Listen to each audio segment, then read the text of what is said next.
ప్రముఖ సినీ నటుడు మహేష్ బాబుకు ఈడీ నోటీసులు ఇచ్చింది. ఈ నెల 27వ తేదీన హైదరాబాద్లోని ఈడీ కార్యాలయానికి హాజరు కావాలని నోటీసుల్లో పేర్కొంది.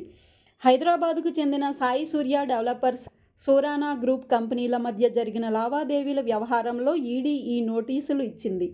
గత వారం 2 రోజుల పాటు ఈ సంస్థల్లో ఈడీ సోదాలు చేసింది.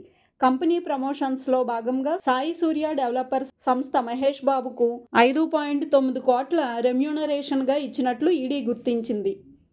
అందులో 3.5 కోట్ల రూపాయలు నగదు రూపంలో అందుకోగా, మిగతా 2.5 కోట్ల రూపాయలు ఆర్టీజీఎస్ ద్వారా ట్రాన్స్ఫర్ చేసినట్లు ఈడీ గుర్తించింది. మహేష్ బాబుకు చెల్లించిన ఈ రెమ్యూనరేషన్పై ఆరా తీసేందుకు ఈడీ నోటీసులు జారీ చేసినట్లు తెలుస్తోంది. కాగా తెలంగాణ పోలీసులు నమోదు చేసిన ఎఫ్ఐఆర్ల ఆధారంగా ఈడీ ఈ కేసును దర్యాప్తు చేస్తోంది. సాయి సూర్య డెవలపర్స్ యజమాని కె. సతీష్ చంద్ర గుప్తా, సోరానా గ్రూప్ డైరెక్టర్ నరేంద్ర సోరానా తదితరులు కొనుగోలుదారులను మోసం చేసినట్లు ఆరోపణలు ఉన్నాయి.